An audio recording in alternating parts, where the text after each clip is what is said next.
도와드릴까요? 아이스 아메리카노. 그래서 아메리카노 한잔 마시고요. 드시려고 가세요. 4,400원입니다. 짜장면 한 그릇 먹으면 아이스 아메리카노가 땡기고 빵과 함께 카페라떼도 너무 좋죠. 누군가의 아침을 깨워주기도 하고 누군가의 밤을 길게 만들어주기도 합니다.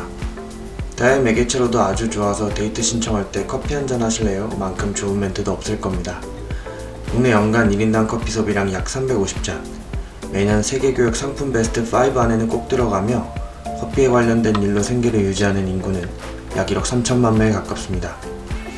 이렇게나 자주 그리고 쉽게 접할 수 있는 커피는 어디서 어떻게 와서 한 잔의 커피가 되는지 대략적으로 훑어보는 영상이 되고자 합니다. 일반적으로 커피는 커피 벨트 혹은 커피 존이라고 불리는 남북 양회기선, 적도를 기준으로 북위 25도, 남위 25도 사이에 위치한 수십 개의 국가에서 재배됩니다. 그리고 일정 생육 조건에서 커피 나무가 자라게 됩니다. 나무가 자라면 꽃이 피고 열매를 맺습니다. 이 열매 속에는 씨앗이 마주보고 있는 형태로 자리 잡고 있는데 이 씨앗이 우리가 마시는 커피입니다. 생두, 영어로는 그린빈이라고 부릅니다. 앞으로도 자주 등장할 단어이니 원두와 구분해서 잘 기억해주세요. 생, 두, 사. 그리고 잘 익은 열매를 수확합니다. 도구리를 이용해서 훑어서 수확하기도 하고 일일이 손으로 따기도 합니다. 이렇게 수확된 열매는 가공소로 이동시켜 농장주가 원하는 방식에 맞게 가공됩니다. 커피를 가공한다는 것은 커피 열매의 껍질, 과육, 점액질, 그리고 파치먼트 등의 씨앗을 둘러싸고 있는 층들을 제거하는 작업이라고 볼 수 있는데요. 가공 방식은 크게 물을 사용하는 워시드와 세미 워시드 방식이 있고 물을 사용하지 않는 내추럴과 펄프드 내추럴 가공 방식이 있습니다.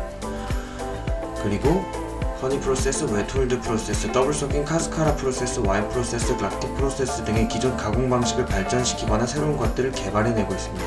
이렇게 가공이 끝나고 나면 계약되어 있는 곳으로 배송됩니다. 카페를 많이 다녀보신 분들은 아시겠지만 디자인이나 글씨가 들어가 있는 마대자루를 보신 적이 있으실 겁니다. 그 마대자루에 담겨서 배송됩니다. 그 속에는 김장봉투 같이 두꺼운 재질의 비닐봉투에 생두가 담겨 있기도 하고요. 그리고 진공 포장을 해서 배송되기도 합니다. 항공 배송은 경제성이 너무 떨어지고 그래서 특수한 경우에만 항공 배송을 받고 일반적으로 배를 이용한 해양 운수를 통해서 배송됩니다. 여기까지가 커피 산지의 영역입니다. 생두를 구매할 수 있는 루트는 크게 세 가지가 있는데요. 생두 유통업체를 통하는 방법, 그리고 익스포터라고 불리는 수출자를 만나 직접 농장을 방문하여 살펴보고 구매 계약을 체결하는 방법이 있습니다. 그리고 맨 땅에 있겠습니다. 이렇게 배를 타고 건너온 생두 상태의 커피는 로스터를 만나게 됩니다. 로스팅을 하는 기계를 로스터라고 칭하기도 하고요. 로스팅을 하는 사람을 로스터라고도 칭합니다. 그리고 로스팅을 하는 규모는 굉장히 다양합니다. 카페 영업 없이 로스팅만을 전문으로 하여 납품 형태의 이익을 추구하는 방식의 회사도 있고요. 자신의 카페에 사용할 만큼의 원두를 로스팅하는 경우도 있습니다. 그리고 둘 다 하는 경우도 있습니다. 이렇게 로스팅된 커피는 생두에서 원두의 상태가 됩니다. 여기서부터 바리스타의 영역에 접어듭니다. 개인 혹은 회사가 원하는 커피를 선택하여 추출 방식을 선택하게 됩니다. 추출이라는 게 간단히 이야기하자면 커피가 가지고 있는 향미 성분을 물로 녹여내는 작업을 말합니다. 커피와 물만을 가지고 내려내는 추출 방식을 브루잉이라고 합니다. 그리고 여기에 기압을 가할 수 있는 머신을 통해서 만들어지는 음료가 에스프레소가 되겠습니다. 에스프레소가 등장하면서 커피 음료 추출의 효율성이 비약적으로 높아졌고요. 이때부터 상업적 커피가 탄생했다고 볼 수 있습니다. 이렇게 추출된 브루잉 커피와 에스프레소는 그대로도 하나의 메뉴로 존재할 수 있지만 여기에 물, 우유, 부재료의 첨가로 다양한 메뉴가 파생되게 됩니다.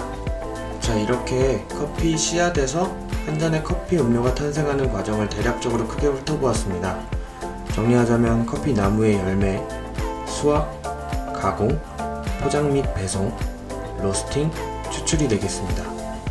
그리고 앞으로는 앞에서 말씀드렸던 내용들을 보다 깊이 살펴보는 영상들을 강의 라인업에서 준비해 보겠습니다. 오늘은 여기까지로 마무리하도록 하고요. 다음 영상으로 꼭 찾아뵐 수 있길 바라겠습니다. 모두 건강하십시오. 수사 커피 아카이브의 최수희였습니다.